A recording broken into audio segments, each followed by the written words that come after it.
शांति। नमस्ते दोस्तों, आप सभी का स्वागत है मेरे चैनल निकीस आर्ट वर्ल्ड में। आखिर कौन थी मेडुसा? क्यों मेडुसा को इतने भयानक रूप में परिवर्तित किया गया? चलिए जानते हैं। मेडुसा शब्द का अर्थ है जेलीफिश, सामुद्रिक मछली, और दूसरा अर्थ है गार्डियन और प्रोटेक्ट्रेस। मेडुसा का जन्म ग्रीस के एथेंस में हुआ था। उसके पिता का नाम पोर्शियस और माता का नाम सीटो था। वे सामुद्रिक देवताएं थे। मेडुसा की दो और बड़ी बहनें थीं। उनका नाम था स्थैनो और यूराइल। इन तीनों बहनों के समूह को गॉर्गन कहा जाता है। गॉर्गन शब्द का अर्थ है भयावह, भयंकर या प्रतिकारक महिला, जिनके बाल जहरीले सांपों के थे और वे जिसकी ओर देखती थी वो पत्थर का बन जाता था। मेडुसा पहले से ऐसी नहीं थी। वे नश्वर और बेहद खूबसूरत थी। उसके लंबे घने सुनहरे बाल थे, लेकिन उसकी दो बहनें जो पैदाइशी देखते थे और वे अमर भी थी, उन्हें कोई भी मार नहीं सकता था। पौराणिक कथाओं में कहा जाता है कि मेडुसा कुमारी देवी अथेना की बहुत बड़ी भक्त थी। उन दिनों देवी अथेना की पूजा करने के लिए पवित्रता जरूरी थी।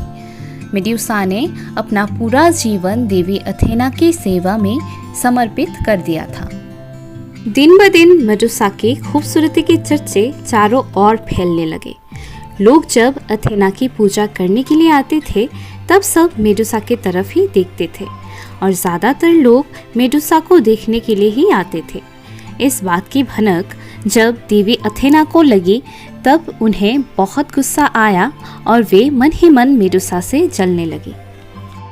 दूसरी ओर समुद्र के देवता पोसेइडन को भी मेडुसा पसंद आने लगे और वो मेडुसा को देवी अथेना के मंदिर से ले जाना चाहता था। इस वजह से देवी अथेना और पोसेइडन के बीच बहस हुई। पोसेइडन ने मेडुसा से भी कई बार नाजायज संबंध बनाने की कोशिश की, पर मेडुसा को पवित्र रहना था। इस वजह से पोसेइडन को बहुत गुस्सा आया और एक दिन उसने मेडुसा के साथ जबरदस्ती करने की कोशिश की। मेडुसा ने अपनी इज्जत बचाने के लिए देवी अथेना के मंदिर में आकर उनसे सहायता मांगी, पर देवी ने उसकी मदद नहीं की। कुमारी मेडुसा को अथेना के मंदिर में अपवित्र बनाकर कमजोर और लाचार हालत में पोसेइडन छोड़ के चला गया।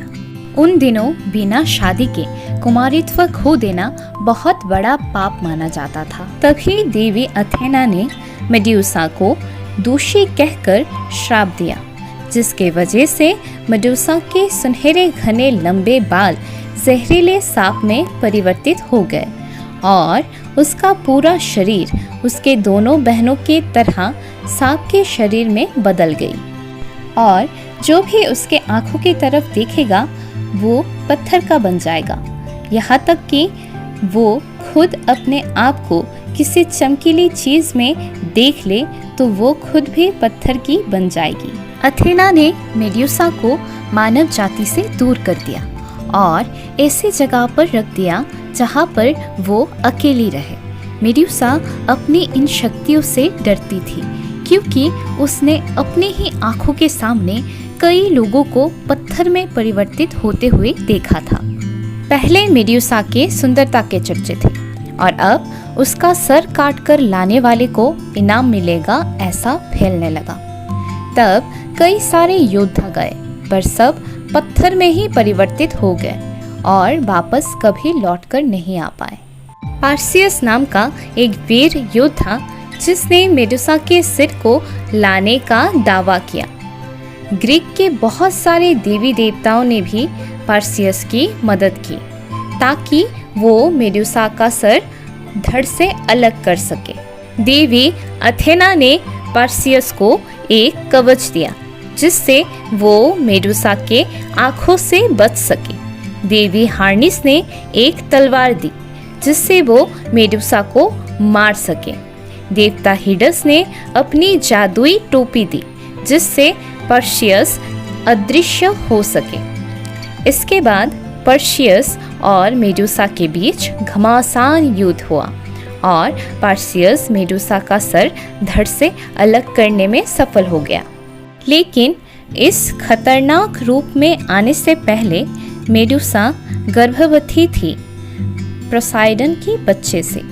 तो जब उसका सर धड़ से अलग हुआ तब 2 बच्चों ने जन्म लिया, जो कि था पेगासिस सफ़ेद पंखों वाला सुनहरा घोड़ा और क्राइसोर एक बड़ा दानव जिसके हाथ में एक सोने की तलवार थी। पर्सियस ने अथेना को मेडुसा का सिर सौंप दिया और अथेना ने अपने ढाल में उसका सिर लगा दिया। मरने के बाद भी मेडुसा अपने देवी के काम में आई। आज के लिए बस इतना ही। Thank you so much for watching. ओम शांति।